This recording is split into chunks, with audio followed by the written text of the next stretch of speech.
Hello, my dear students and parents. Welcome to our Math Planet channel. मंथन प्रज्ञशोध सामान्य परीक्षा इयत्ता 4 विषय गणित यामधील एक्सरसाइज नंबर 20 आज आपण सॉल्व्ह करणार आहोत. हे एक्सरसाइज पूर्णपणे फ्रॅक्शनवरती आहे. त्यामुळे फ्रॅक्शन विषयीच्या दोन गोष्टी फक्त आपल्याला इथे लक्षात घ्यायच्या आहे, जेणेकरून एक्सरसाइज सॉल्व्ह करताना आपल्याला ते उपयोगाला येईल. पहा, येथे तुमच्यासमोर मी काही अपूर्णांक ठेवलेले आहेत. तर त्याच्यामध्ये मी 2 गट केलेले आहेत. हा पहिला गट आणि हा दुसरा गट. तर पहिल्या गटामध्ये तुम्ही जर ऑब्झर्वेशन केलं तर त्याचे सर्वांचे छेद हे सारखे आहेत आणि दुसऱ्यामध्ये सर्वांचे अंश सारखे आहेत. हे तुमच्या लक्षात आलं असेलच. आता यामध्ये लहान आणि मोठा अपूर्णांक ठरवण्यासाठी याचे छेद सारखे असतील तर छेदाकडे लक्षच द्यायचं नाही. आता पहा, इथं 7, 3 आणि 9 ह्याच्यामध्ये मोठा कोणता आहे? जनरली 9, तर हाच अपूर्णांक मोठा आणि 3 हा लहान आहे, त्यामुळे हा अपूर्णांक सर्वात छोटा. म्हणजे त्याच्यावरून एक नियम काय लक्षात आला, जर अपूर्णांकाचे छेद सारखे असतील तर ज्याचा अंश मोठा तो मोठा आणि ज्याचा अंश छोटा तो छोटा. आता एक्झॅक्टली याच्या उलटा इथे सर्व अपूर्णांकाचे अंश सारखे आहेत, त्यामुळे अंशाचा विचार इथं करायचा नाही. आता छेदाकडे पाहायचं. इथे सर्वात लहान छेद कोणता आहे? 6 आणि सर्वात मोठा छेद कोणता आहे? 11. तर इथे उलटं असतं पहा, ज्या अपूर्णांकाचा अंश सारखे असतील त्याच्यामध्ये ज्याचा छेद लहान असतो तो अपूर्णांक मोठा असतो आणि ज्याचा छेद मोठा असतो तो अपूर्णांक लहान असतो. ठीक आहे, म्हणजे तुम्ही 2 रूल्स पाहिले. इथे जो मोठा तो मोठा आणि इथं जो छोटा तो मोठा. ठीक आहे, चला तर आपण आता एक्सरसाइजला सुरुवात करूया. एक्सरसाइजमध्ये पहिला क्वेश्चन आहे, in which of the following fractions the descending order of fraction is incorrect. म्हणजेच काय, जे अपूर्णांक दिलेले आहेत त्या अपूर्णांका जे पर्याय दिलेले आहेत त्या पर्यायामधील अपूर्णांकाचा उतरता क्रम अयोग्य आहे हे आपल्याला शोधायचं आहे. आता ऑप्शन नंबर 1 जर आपण पाहिला तर ह्याच्यामध्ये बघा सर्वांचे अंश सारखे आहेत, त्याच्यामुळे ज्याचा छेद मोठा तो अपूर्णांक छोटा, त्याच्यामुळे हा अपूर्णांक छोटा आहे, त्यामुळे उतरता क्रम असण्याचा संबंधच नाही, त्याच्यामुळे हा अयोग्य आहे. पुढे पहा, इथे छेद सारखे आहेत, इथे छेद सारखे आहेत, इथे छेद सारखे आहेत, त्यामुळे त्याच्याकडे आपण दुर्लक्ष करणार आहोत. छेदांकडे फक्त अंश पाहणार आहोत. इथे 7, 5, 3 पैकी 7 मोठा आहे, त्यामुळे हा मोठा हा त्याच्यापेक्षा छोटा आणि हा सर्वात छोटा, त्याच्यामुळे इथे उतरता क्रम योग्य आहे.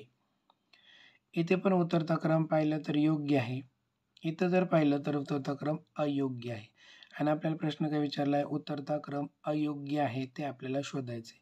म्हणजे अ आणि ड मध्ये उतरता क्रम अयोग्य आहे. मग अ आणि ड कुठे दिलेलं आहे? फक्त अ आणि ड ऑप्शन नंबर 4 मध्ये दिलेला आहे. So option number 4 is the right answer. पुढे पहा, खालीलपैकी चुकीची मांडणी कोणती आहे? आता तेच जर इंग्लिशमध्ये बघितलं आपण तर which of the following is the wrong structure. म्हणजे रॉंग स्ट्रक्चर कोणतं आहे हे तर आपल्याला शोधायचं आहे. म्हणजे चुकीचे 2 पर्याय आपल्याला शोधायचे आहेत. आता इथे पहा, इथे छेद सारखा आहे, इथे पण छेद सारखा आहे. सारखा असल्यावर आपण दुर्लक्ष करणार आहोत. पुढे आता मी प्रत्येक वेळेस सांगणार नाही, डायरेक्ट उत्तर सांगेल. आता ते तुम्ही समजून घ्यायचं आहे. पहा, इथे 13 आणि 19 मध्ये 19 हा म्हणजे हा अपूर्णांक मोठा असायला हवा, परंतु त्यांनी हा दाखवला, त्याच्यामुळे ही चुकीची मांडणी आहे. अ तर सापडला. पुढे पहा, इथे 10च मोठा असायला हवा, हा पूर्णांक 10/15 वाला आणि हा योग्य दाखवलेला आहे. इथे बघा 7/9 इज इक्वल टू 9/7. आता इथे सेम टू सेम आहे का? नाही आहे, त्याच्यामुळे ही पण मांडणी चुकीची आहे.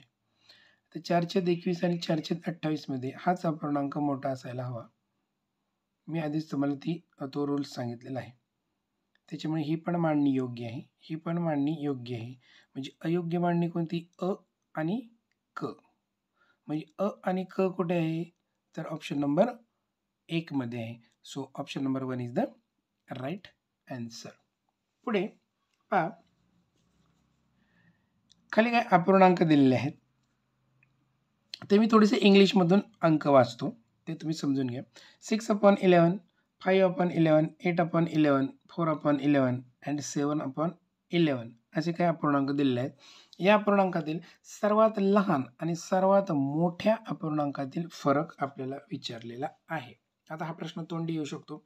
सर्वात लहान अपूर्णांक इथे छेद सारखे आहेत, छेद बघायचेच नाही. जो लहान तो लहान, जो मोठा तो मोठा. सर्वात लहान कोणता आहे हा? 4/11 आणि सर्वात मोठा कुठला आहे? 8/11.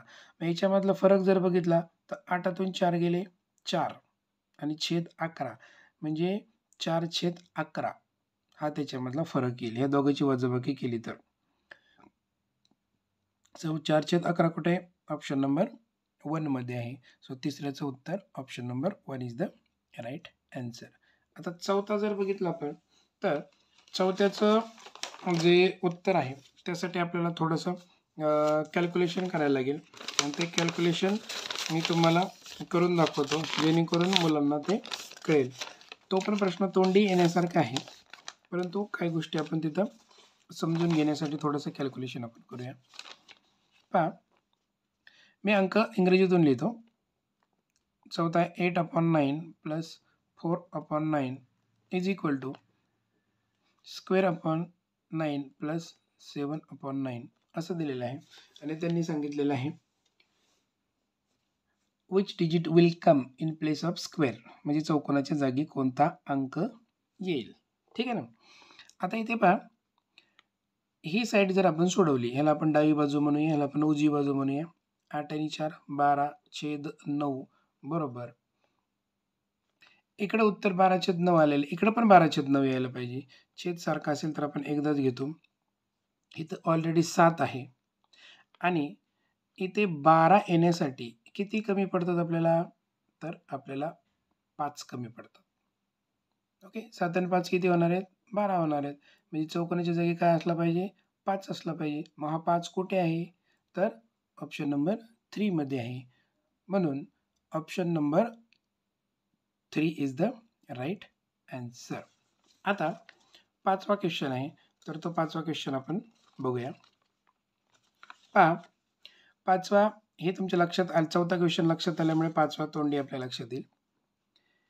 19/12 minus square upon 12 is equal to 13/12 अशा पद्धतीने दिलेलं आहे आणि त्यांनी सांगितलं आहे then which digit will come in place of square, म्हणजे चौकोनाच्या जागी कोणती संख्या येईल. ठीक आहे. तर इथे पहा, छेद सारखा आहे, तो एकदाच घेतला आहे. 19 मधून किती गेले म्हणजे 13 राहतात? तर 6. म्हणजे 6 कुठे? ऑप्शन नंबर 2 ला. तर 5व्याचं उत्तर काय? Option number 2. पुढे पहा, 6वा क्वेश्चन आहे. 37/15 minus 13/15 is equal to 20/15 plus म, तर म च्या जागी कोणता अपूर्णांक येईल? अतिशय सोपा क्वेश्चन आहे हा, अतिशय खूप सोपा क्वेश्चन आहे. तर मी इथं तो तुम्हाला सॉल्व करून दाखवतो. पाहते 37/15 minus 13/15 is equal to 20/15 plus म, तर म च्या जागी कोणता अपूर्णांक येईल? आता तुम्ही एक लक्षात ठेवायचं, म च्या जागी अपूर्णांक म्हणजे आपल्याला फ्रॅक्शन पाहिजे, म्हणजे ह्याचा छेद किती येणार आहे? 15 येणार आहे. हे तुमच्या डोक्यात पाहिजे. 15 तर छेद येणार आहे. हे तर फक्त आपल्याला इथली संख्या शोधायची, म्हणजे छेद तर आपल्याला सापडला. ठीक आहे. मग आपण सोडून घेऊया. ह्याची वजाबाकी, आता वजाबाकी तर तुम्हाला येते.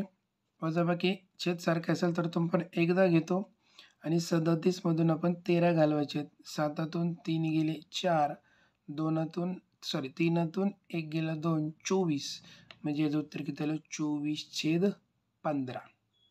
आता इथं 24/15 आहे. आता इथे पहा, इथं छेद सारखा 15 आपण घेतला. आता इथं ऑलरेडी किती आहे? 20. इथं प्लस आहे, म्हणजे 24 व्हायला किती कमी पडतात? 4 कमी पडतात. ठीक आहे. सर मग आपण इथे किती म्हणजे किती ह्या मच्या जागी किती असले पाहिजे? फक्त इथं 4. कारण बघा ना, 20 अधिक 4 किती होणार आहे? 24/15, म्हणजे डावी बाजू उजवी बाजू सारखी येणार आहे. म्हणजेच काय की ह्याचं उत्तर 24/15 आलं. इथं ऑलरेडी 20/15 आहे मग 24 छेद होण्यासाठी किती कमी पडतात तर 4 कमी पडतात आणि छेद तर सारखा तोच आहे म्हणजे 4/15 हे मच्या जागी अपूर्णांक येईल. मग 4/15 कुठे आहे तर तो आहे ऑप्शन नंबर 3 मध्ये आहे म्हणजे 6व्याचं उत्तर option number 3 is the right answer. ठीक आहे. तर आता पुढचं आपण बघूया सातवा आपण सोडूया. आता सातवा जो क्वेश्चन आहे 18/s किंवा एस म्हणूया त्याला इज ग्रेटर दॅन 15/21 तर पुढीलपैकी सत्य विधान कोणते. आता इथं खूप सोपं आहे. आता इथं छेद 21 आहे. एक तर ह्या सच्या जागी 21 असायला हवा म्हणजे ऑप्शनमध्ये काय असायला पाहिजे स इज इक्वल टू 21 असायला हवा किंवा हा जो स आहे तो 21 पेक्षा छोटा असायला हवा. बघा स बरोबर 21 असायला हवं किंवा स हा 21 पेक्षा छोटा असायला हवा. दोनच गोष्टी असतील तरच हा पहिला अपूर्णांक काय होईल मोठा होईल. मग असं कुठे शोधूया स बरोबर 21 कुठं दिसते का इथं नाही. ठीक आहे. मग हा ऑप्शन कुठे दिसतोय का बघा स हा 21 पेक्षा लहान आहे कुठे आहे हा इथे आहे म्हणजेच option number 4 is the right answer. चला पुढे बघूया आपण 8वा क्वेश्चन. थोडंसं ॲडजस्ट करूया. 8वा क्वेश्चन बघूया आपण आता. थोडासा तो प्रश्न मी आधी इंग्रजीमध्ये वाचतो नंतर आपण तो मराठीत वाचूया. Deepak planted mango trees in 18/15 part. Tamarind tree planted in 3/15 part.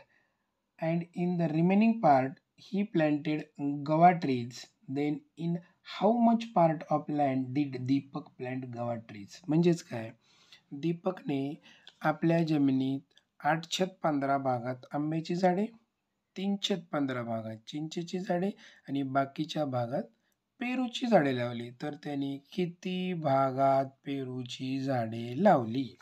अतिशय सोपा प्रश्न आहे बघा.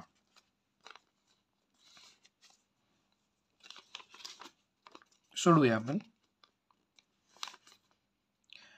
8/15 भागामध्ये त्यांनी आंबे लावले. म्हणजे इथे एक लक्षात ठेवायचं ऑब्झर्वेशन तुम्ही काय करायचं जो छेद आहे ना तर तेवढे भाग असतात म्हणजे 15 पैकी 8 भागात त्याने आंब्याची झाडे लावली. ठीक आहे. 15 पैकी 3 भागामध्ये त्यांनी चिंचेची झाडे लावली आणि बाकीच्या भागामध्ये त्यांनी काय केली पेरूची झाडे लावली. ठीक आहे. भाग किती आहेत 15 म्हणजे इथं पेरूचे जी झाडे आहेत त्याचा पण छेद 15च असेल हे लक्षात घ्या. आता येथे पहा टोटल भाग किती व्हायला पाहिजे 15. आता इथं 8 गेले आणि हे 3 8 आणि 3 किती झाले 11. 8 आणि 3 किती झाले 11/15 याचं उत्तर आलं. मग मला सांगा 15 पैकी 11 भाग त्याने लावले मग किती भाग शिल्लक राहिले 4च भाग शिल्लक राहिले म्हणजे पेरू किती भागात राहणार तो 4 भागामध्ये तो पेरू लावणार म्हणजे 4/15 हे उत्तर असायला पाहिजे. मग 4/15 कुठे ऑप्शन नंबर 3 मध्ये. So option number 3 is the right answer 8व्या क्वेश्चनचा आहे. आता पुढचा जो 9वा क्वेश्चन आहे तो आपण आता घेणार आहोत. आता हा जो 9वा क्वेश्चन आहे याच्यामध्ये त्यांनी सांगितलेलं आहे की चौकटीत पर्यायातील कोणते योग्य चिन्ह येईल. पहा हे आपण थोडंसं सोडवूया. असा क्वेश्चन आहे 8.5/7 चौकन दिलेला आहे मध्ये आणि 7.6/7 तर या चौकटीमध्ये खालीलपैकी कोणतं चिन्ह येईल. आता हे सॉल्व कसं करायचं तुम्हाला माहिती आहे. ह्या दोघांचा गुणाकार असतो आणि त्याच्यामध्ये हा अंश मिळवायचा असतो म्हणजे 7×8=56 अधिक 5 किती झाले 61/7 म्हणजे 61 सती सती 49 अधिक 6 किती होतात 55/7. ओके. आता याच्यामध्ये मोठा अपूर्णांक कोणता आहे हा, म्हणजे चिन्ह कुठलं असलं पाहिजे, अशा पद्धतीचं चिन्ह असलं पाहिजे. मग अशा पद्धतीचे चिन्ह कोणत्या ऑप्शनमध्ये आहे पहा, ऑप्शन नंबर 2 मध्ये आहे. सो 90चं उत्तर काय, option number 2 is the right answer. ठीक आहे. अतिशय सोपा क्वेश्चन होता हा. आता आपण पुढच्या क्वेश्चनकडे जाऊया. पोपटरावाने घराच्या भिंतीच्या 8/23 भागात पिवळा, 4/23 भागात निळा, 7/23 भागात लाल व उरलेल्या भिंतीच्या भागात सफेद रंग दिला, तर सफेद रंग भिंतीच्या किती भागाला दिला. मी तुम्हाला आधीच एक युक्ती सांगितलेली आहे, जितका छेद असतो तेवढे भाग असतात. छेद 23 आहे, 23 आहे, म्हणजे तेवढे भाग आहेत. तेवढा फक्त उत्तर येण्यासाठी जी संख्या कमी पडते तो त्याचं उत्तर असतं. कसं बघा,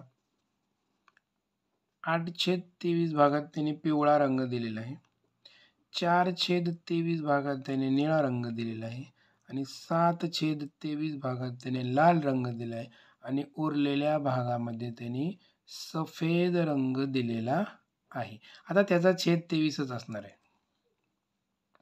आता बघा, ह्या 23 पैकी किती भाग गेले आणि किती शिल्लक राहिले तेवढंच बघायचं.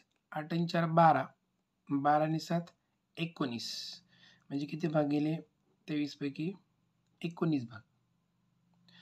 मग ह्या आता किती कमी पडतात 23 होण्यासाठी, तर याच्यामध्ये 4 मिळवले तर उत्तर किती येतं 23. म्हणजे किती भागामध्ये त्याने सफेद भाग दिला असेल 23 पैकी 4, म्हणजे 4/23. 4/23 कुठे आहे, तर ऑप्शन नंबर 2 मध्ये आहे. त्यामुळे 10वेचं उत्तर option number 2 is the right answer. आता पुढे पहा, 9/8, 9/12, 9/5 आणि 9/7 यापैकी सर्वात मोठा अपूर्णांक कोणता. आता मी तुम्हाला सांगितलेलं आहे, ज्याचे अंश सारखे असतात त्याच्यामध्ये अंशाकडे लक्ष द्यायचं नाही. ज्याचा छेद छोटा तो अपूर्णांक मोठा. छेद छोटा कोणता आहे हा, म्हणजे 9/5 हा अपूर्णांक मोठा असेल आणि त्या 9/5 कुठे आहे, ऑप्शन नंबर 3 मध्ये. सो 11वेचं उत्तर option number 3 is the right answer. पुढे पहा, इथे काय अपूर्णांक दिलेले आहेत. हे अपूर्णांक उतरत्या क्रमाने लावल्यास शेवटून दुसरा कोणता अपूर्णांक येईल. आता उतरत्या क्रमाने म्हणजे सुरुवातीला मोठा अपूर्णांक असायला हवा. ठीक आहे. आता ह्या सर्वांचं जर ऑब्झर्वेशन केलं तर सर्वांचे अंश सारखे आहेत आणि मी पुन्हा नियमाची आठवण करून देतो, ज्या अपूर्णांकाचे अंश सारखे असतात त्याच्यामध्ये ज्याचा छेद लहान तो अपूर्णांक मोठा. म्हणजे सुरुवातीला कोणता येईल, सर्वात मोठा येईल हा, नंतर कोणता येईल 4/3, नंतर कोणता येईल 4/4, नंतर कोणता येईल 4/6 आणि नंतर कोणता येईल 4/7. हा झाला त्याचा उतरता क्रम. आता काय सांगितले त्यांनी, उतरता क्रम लावल्यास शेवटून दुसरा कोणता अपूर्णांक येईल. आता शेवटून दुसरा कोणता अपूर्णांक येतो, हा शेवटचा पहिला, हा शेवटचा दुसरा, कुठला येतो हा 4/6. मग 4/6 कुठे आहे, ऑप्शन नंबर 3 मध्ये. So option number 3 is the right answer. आता पुढे बघा, 13वा प्रश्न खूपच सोपा आहे. 17/8 आणि 17/10 मध्ये चौकोन दिलेला आहे आणि कंपॅरिझन करायला सांगितलेलं आहे. म्हणजे मोठा कुठला, मोठा आहे की छोटा आहे हे आपल्याला करायला सांगितलेलं आहे. आणि पुन्हा तोच रूलची आठवण बघा, आपल्याला रूल्स किती कामाला येतात. इथे पहा, याचा अंश सारखा आहे, मग अंशाकडे दुर्लक्ष करा. छेदापैकी जो छोटा तो अपूर्णांक मोठा, म्हणजे हा छोटा आहे, म्हणजे इथं उत्तर काय, इथं पर्याय काय येईल, याच्याकडे असं मोठं तोंड येईल. याच्याकडे मोठं तोंड कुठे आहे, ऑप्शन नंबर 1मध्ये आहे. सो 13चं उत्तर option number 1 is the right answer. आता 14वा बघा, 9/9 आणि 9/7 याच्यामध्ये कोणतं चिन्ह येईल? पुन्हा तोच रूल्स, अंश सारखे आहेत, दुर्लक्ष करा. छेदामध्ये जो छोटा छेद तो अपूर्णांक मोठा. इथं छोटा छेद आहे बघा, म्हणजे इथं काय होईल, याच्याकडे असं तोंड येईल. म्हणजे ज्याकडे असं तोंड कुठे आहे? ऑप्शन नंबर 2मध्ये. So option number 2 is the right answer. हे पहा, व्हिडिओ जरी मोठा झाला असला तरी एक्सप्लेनेशन देण्यासाठी तो व्हिडिओ मोठा होणारच होता. आता याच्यावरला एक्झरसाइज नंबर 21 आपण लगेच सॉल्व करून टाकणार आहोत. हा जर व्हिडिओ आवडला तर लाईक करा, शेअर करा आणि सबस्क्राईब करा. सेमी आणि मराठीमध्ये आकडे थोडेसे इकडे तिकडे होतात, परंतु तुम्ही आशा आहे की सर्वजण तुम्ही समजून घ्याल. आणखीन तुम्हाला जो काही पार्ट डिफिकल्ट जातो तो तुम्ही कमेंट बॉक्समध्ये सांगा. त्या पद्धतीने आपण त्या पार्टला एक्सप्लेनेशन देऊन सॉल्व करण्याचा प्रयत्न करणार आहोत. धन्यवाद.